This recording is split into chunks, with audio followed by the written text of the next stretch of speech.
So let me just begin by apologizing that I'm not Kathryn Whitehead.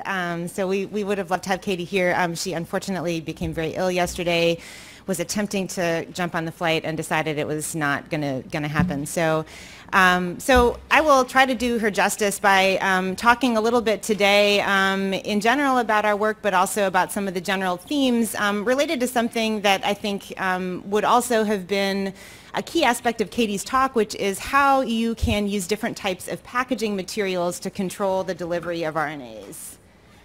And so just to begin with a quick overview, my lab works in the area of bio-inspired polymer and peptide materials. I'm particularly interested in trying to understand the assembly of these materials with different types of compounds, nucleic acids, and also proteins.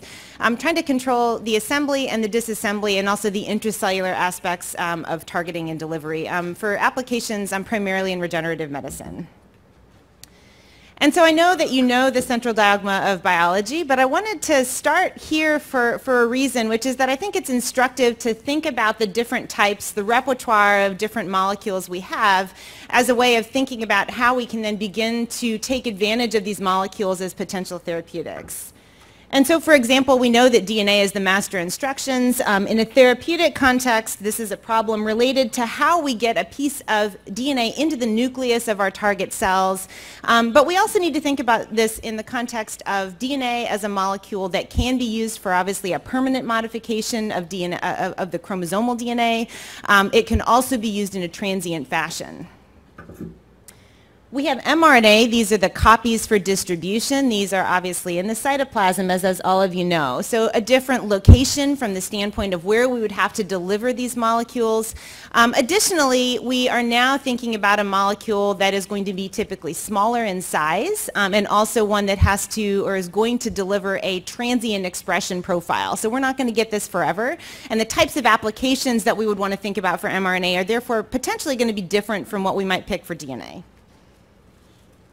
Finally, protein is kind of at the end of the chain, and so here clearly protein is sort of often the outcome that we want to affect. We may want to reduce it, we may want to increase it.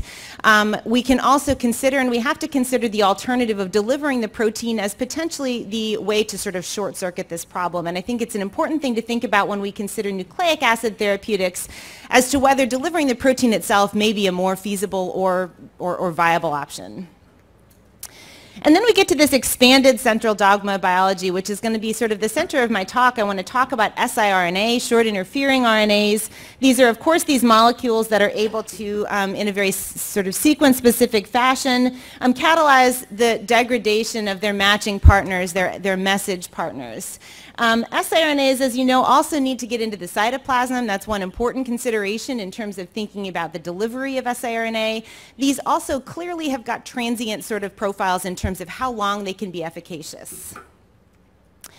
And so biological molecules encompass a powerful arsenal, but they also represent a series of very different compounds from the standpoint of their pharmaceutical properties and their medicinal properties. And we have to take that into consideration when designing delivery systems. And I mention that in particular because there are many approaches to begin to try to deliver, for example, siRNAs and mRNAs with the exact same materials that are used for DNA. And in many cases, these approaches don't work as well as one might predict, and this is precisely because of these important differences between those therapeutic compounds. And so thinking in particular about some of the important properties of, for example, these small RNAs, clearly they're different in many ways, but I think an instructive way to think about this is to begin with, and this is a cartoon I've borrowed from Ernst Wagner, this is an important problem in terms of the differences in size. And here, this figure does a nice job at starting to highlight these differences in size. I've given you some sort of baseline sort of ideas as far as how big would a plasmid DNA be in terms of molecular weight, for example, versus an siRNA. Actually, though, the siRNAs are 2 orders of magnitude smaller or more in many cases than the DNA molecules, and my attempt with animation to represent this problem is shown here.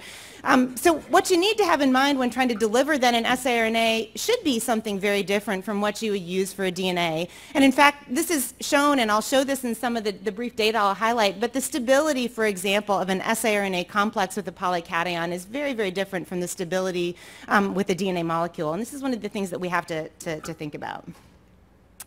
One other aspect that I want to highlight through this talk and through some of our data is the idea that not only are the molecular weights, the properties of these molecules different, but I mentioned the idea that, of course, we have to think of siRNAs as a transient therapeutic. And this is really important.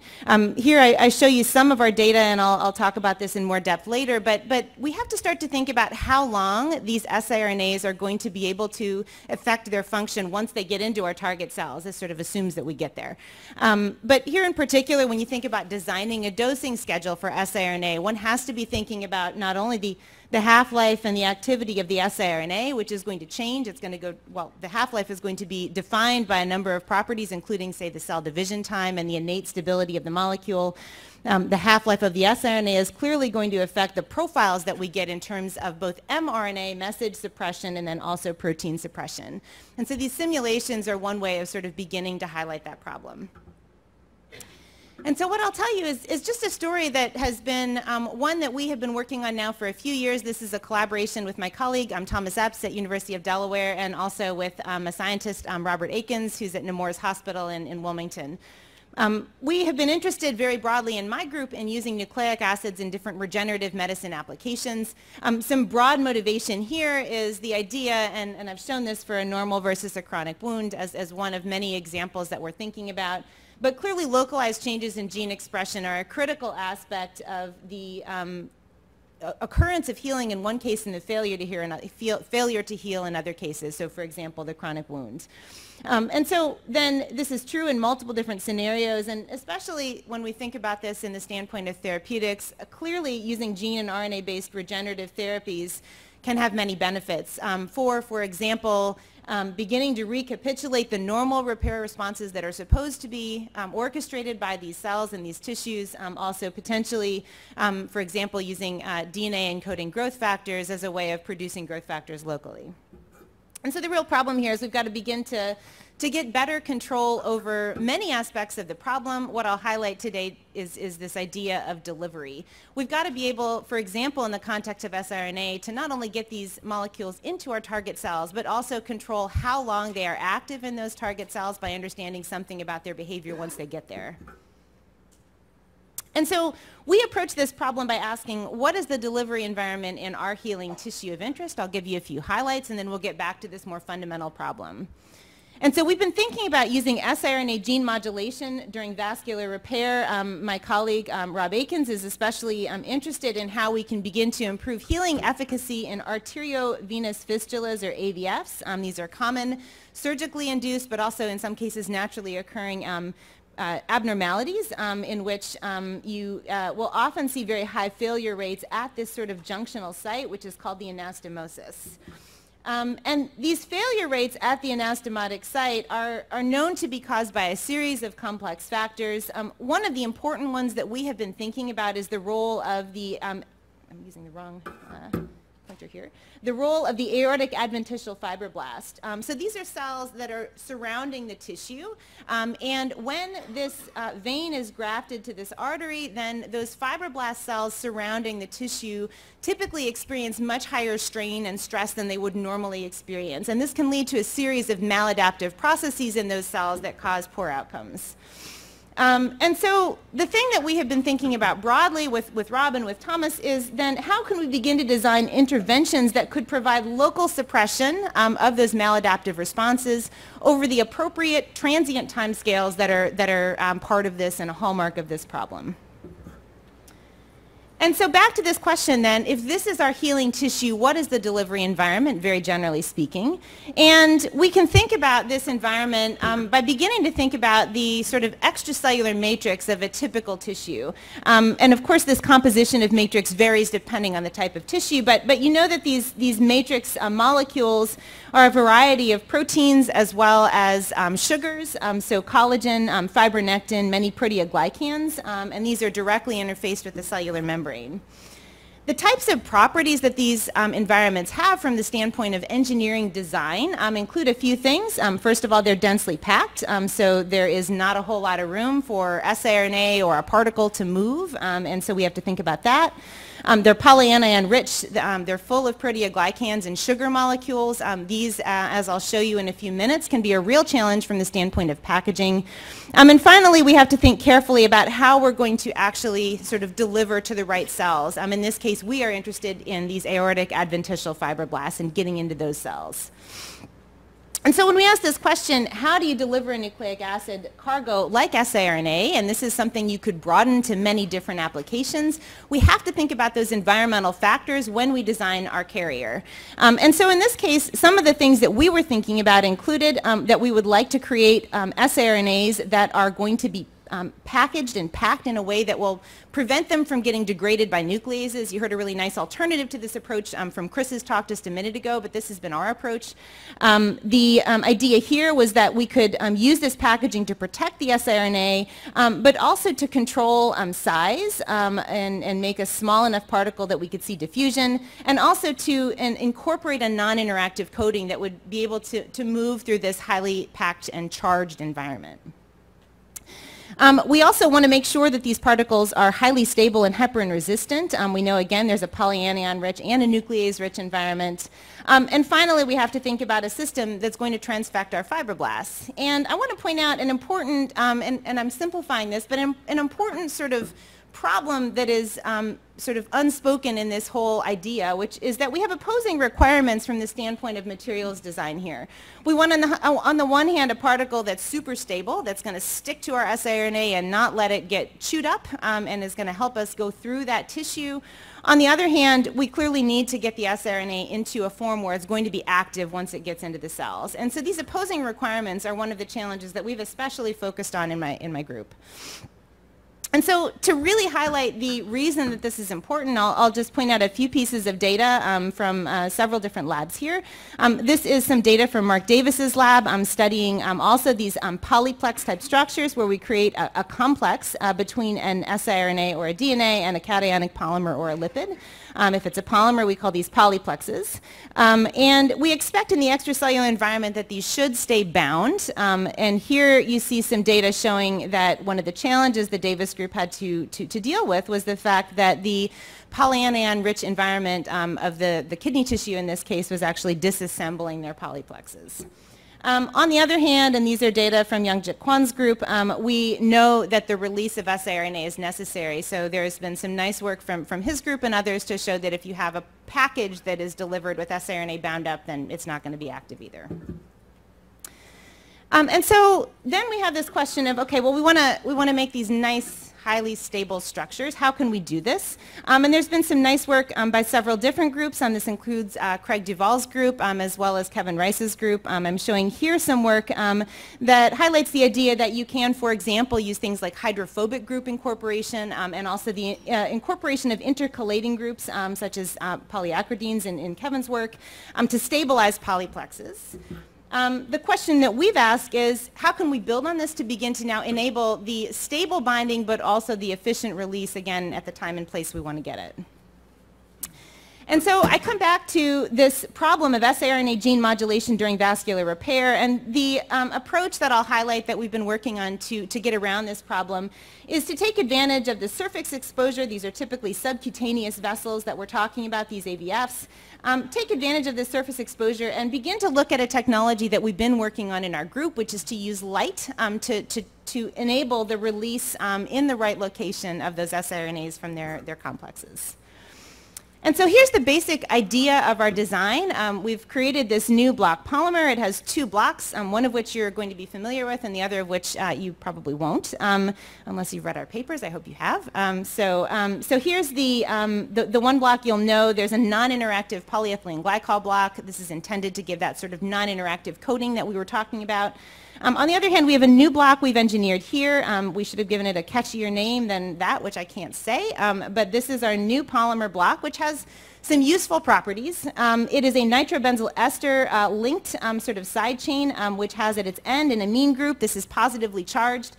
We can control the molecular weight of this chain, and importantly, we can tune it for highly stable binding to siRNA, this molecule that's harder to package than DNA due to its small molecular weight.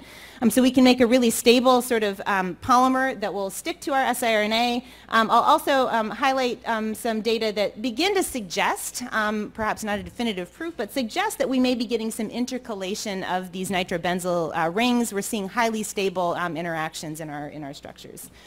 And so the other convenient feature about these materials is that they're light sensitive, and here in particular you can actually cleave, and I don't know that I put in the chemistry, I should have, but you can cleave this group here at the nitrobenzyl ring connection site, going from a positively charged sort of chain to a negatively charged carboxylic acid. So we get a charge reversal enabled by light. What we can now think about is that we can create these polyplexes. We can use our ability to control polymer molecular weight and complexation conditions to control the size and formation of these small and sort of nicely protected polyplexes.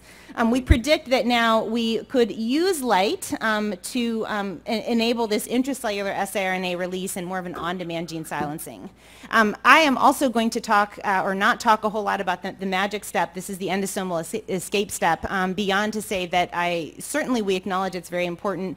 We've seen robust endosomal escape with our materials. I don't have a great reason for why we see that, but I will say that it is there. And so this has been a problem that we have been starting to sort of try to crack in terms of how are we getting this property to happen, which is a convenient one.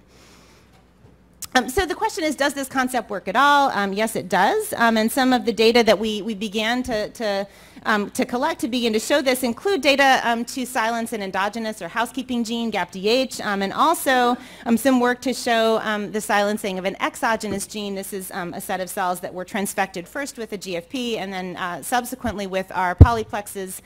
These cells were exposed only in some regions to light. So here in particular, we use this annulus with a photomask to show that we can only silence the siRNA of the GFP within the region that is exposed to light. You can see that this is a dose-dependent silencing response, and so depending on how long we irradiate these polyplexes in the cells, we can get different amounts of silencing up to a relatively high level of silencing. A couple of other quick comments. We're able to also tune and tailor and maximize our gene silencing by using excipients. I won't talk a lot about this. We have a publication on this topic, but I just want to say that the basic concept here was to begin to create hybrid polyplexes that we essentially combine our siRNA with an inert and also FDA-approved polyanion, polyacrylic acid. And we've looked at different molecular weights of PAA as an additive, and one of the nice things that you can do by adding an additive that's high molecular weight like PAA is to now create a polyplex structure where the most readily releasable anion is going to be the siRNA because it's short. And so you can actually selectively release the siRNA while creating a polyplex that overall has some somewhat more stable properties in the uncleaved state. And so we've done some analyses of the silencing efficiency we can achieve with different sort of amounts and different molecular weights of that PAA. We've also done a number of studies to test how does this work. Is this in fact falling apart through this mechanism we predict? I won't show all those studies, but I will just show a little bit of data here using fluorescence resonance energy transfer. I'm sure many of you are familiar with this, but a brief primer here is that we are using in our polyplexes two siRNAs, one modified with a donor, one modified with a fluorescent acceptor. And the concept here is that if the polyplex is intact, we would expect excitation of the donor to result in emission from the acceptor. By contrast, if our polyplex falls apart, then we should see excitation of the donor leads to emission from the donor. So we can use color as a sort of a simple probe of localization. We see here some of the data showing that this does in fact work. Here we're looking at cells that were not exposed to light, or they were exposed for different periods of time, and you can see the rapid decay in the acceptor signal. We've quantified this using microscopy as well as fluorometry and flow cytometry. We see a really nice agreement in terms of our ability to see that process happen both in cells and also in solution. And so we're confident that the release is what's happening to allow gene expression, gene silencing to go on. And so I'll coming back now to this idea of kinetic modeling. I come from a chemical engineering background, and we wanted to think about whether we could take advantage now of this ability to controllably release inside of the cell a defined amount of siRNA as a way of now beginning to better predict then those resulting outcomes in terms of mRNA and then also protein silencing. And so what we did is to develop a simple model. These are just a sort of a simple mass action kinetic model for any of you who also are chemical engineers. And so the idea is to model the rates of production or sort of accumulation and also of degradation or removal from different processes. We were able to use this model to begin to, as I showed or highlighted a little bit earlier, to begin to predict then the transient outcomes in terms of silencing that would occur after delivery of our siRNA. And in fact, we were able to show that the use of this model gave us a nice ability to predict the silencing outcomes from either different amounts of siRNA delivered or different amounts of cleavage and release of siRNA that were enacted by the application of light. So here comparing experiment and model for different irradiation times in cells. And so to sort of finish the story, we wanted to think about then the applicability to the tissue repair environment, which has additional questions I highlighted earlier. For one thing, I mentioned that we need this high level of stability. We don't want these things to fall apart in the extracellular environment that's often serum rich. These are some studies to compare our hybrid structures with the PAA to a PEI siRNA polyplex. And here what we did is to expose those polyplexes to different types of media, serum-free media commonly used for transfection, serum-supplemented media, serum-free media incubated at physiological conditions for a week, or the toughest one, serum-supplemented media incubated at physiological conditions for a week. You can see that our polyplexes could resist. This is the gene silencing efficiency per microgram, and the details of the scale don't matter that much, but our polyplexes maintained their activity to a great extent, even after a week in serum. PEI you can kill very easily, PEI siRNA polyplexes, as you may know if you've done experiments with this molecule.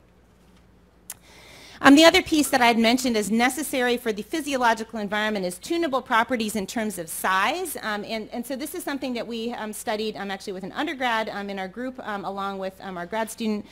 We took a look at the use of different mixtures of short and long polymers for sort of simple nomenclature. This changes the innate stability but also changes the size of the structures we form. And you can see that we get a nice degree of control over the properties, the physicochemical properties. Here in particular, we can get down to roughly 20 nanometer diameter polyplexes through the tailoring of the different polymer mixtures that we use. And so this is a nice tool to allow us to now have a structure that sticks together nicely, can diffuse through tissue, but will be activatable in fibroblasts when we get to them.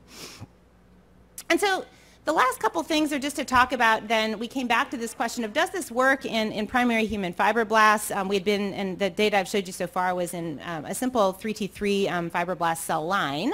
And as is somewhat common with primary cells, it didn't work at first. And so here I show you some of these data. This is a transfection with and without light using our polyplexes, and you can see that nothing happened, which was disappointing. We, of course, tried the sort of commercially available lipid formulations and different lipoplexes. These would silence, but they clearly have no activity that's mediated by light. There's not a control over release. Plus, you see a great deal of toxicity, and you have to dose them higher to get that response. So that was also not ideal. We then began to co-formulate our polyplexes using a small amount, and it's on the order of 10% of the polycation solution is made up of this lipofectamine, along with our polyacrylic acid additive that I mentioned previously. We get hybrid polyplexes, which offer really nice, they're non-toxic, but they also have this really nice light sensitivity. So we can now transfect human primary fibroblasts and also do this only in response to light. So if you never expose them to light, nothing ever happens. And so I will, I think, finish just by talking about then some of our work now to sort of look at this question of can we use light to regulate genes controlling tissue repair? I'll simply mention that our goal here was to really address the acute adventitial remodeling phase, which is a rough period of about a week. And there were a couple of target genes in particular that we wanted to look at. So IL-1 beta and cadherin 11, which are implicated in fibroblast dysfunction and this sort of maladaptive response. So the point being, the goal, if you don't care about the biology, the goal was to silence these genes for a week. And so what we did is to begin to use our model to predict how long and how much and when would we want to redose these siRNAs. And so it's a simple culture model, but it starts to show the power of this approach, which is that we could begin to accurately predict when the expression of these proteins would come back on. We could then redose with a second dose or a second exposure to light. And what we see is that we're able to now get silencing over the requisite time periods. And so my last data slide is here now. This is an approach that we're now looking at in some in vivo experiments, but also this is the sort of final experiment showing some in vitro demonstration of functional effect. And we wanted to attenuate myofibroblast differentiation as well as proliferation. I left the proliferation data out for time constraints. But here what you're looking at are cells that were not stimulated to differentiate, those that were stimulated, in which case the alpha smooth muscle actin expression goes up. And then cells that were treated with different types of compounds. And here in particular, they were treated with polyplexes, no polyplexes, with non-targeting polyplexes, or with polyplexes that contained one or both of those siRNAs that we were interested in. And we see a strong effect, particularly for IL-1 beta suppression, where we can actually get back to essentially the baseline levels of the non-activated cells. So we're excited about this. We've begun the experiments with the Aikens lab now, literally over the past month or so, to begin to test this in a rabbit model of AVF. We are starting to now look at whether these materials will actually function in the way we would predict. And they're essentially being applied to the exterior surface of the grafting site within a gel formulation. Then we can irradiate with light at the time that's necessary. And so to summarize, we've begun to try to control the controlled release problem in siRNA using photoresponsive block polymers. We are able to use kinetic modeling to begin to predict dose responses and pay attention to the kinetics. And finally, we're showing that this ability to control when and where these genes are silenced is now starting to have some beneficial effects, at least in the simple experiments we've done thus far. With that, I will finish. There's 3 minutes or so that I've left over, but I'm happy to take questions if any of you have any. So thanks. Thank you.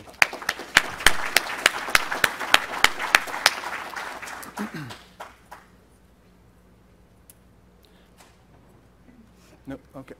So one thing I found was remarkable was your control over the size.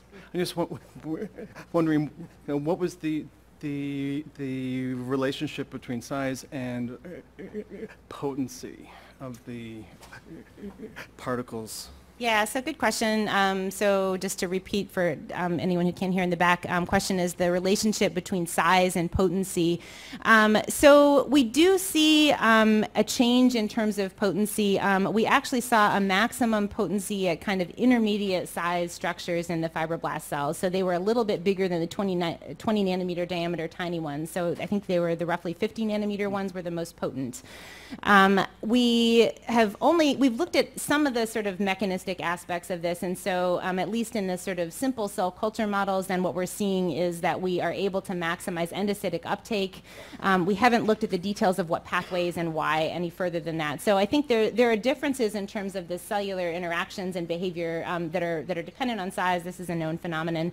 I think the balance question becomes then there's obviously the extracellular environment to take into account when we are looking in the tissue, and so there I think the size requirements then change, sure. And so we can't necessarily use the same thing. So. Is this on? Is that on? I don't know.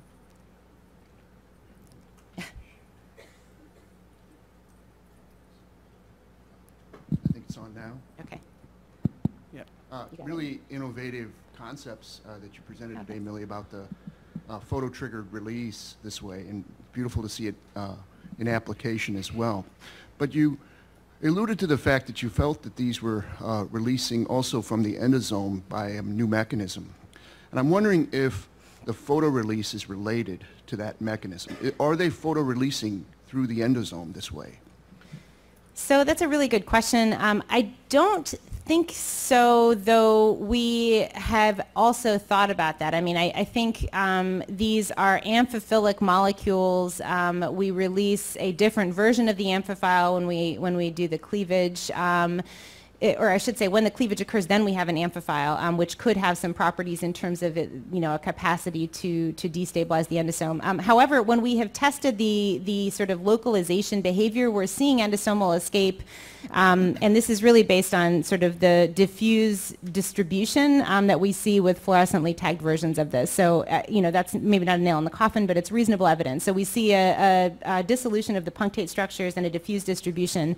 It does occur, though, before we do the cleavage step. So either there's, I don't think there's cleavage occurring randomly, but we don't know at this point. I think it's one that's been puzzling. It's a convenient property, but it's one we haven't been able to explain terribly well yet. So. Great, thank you very much.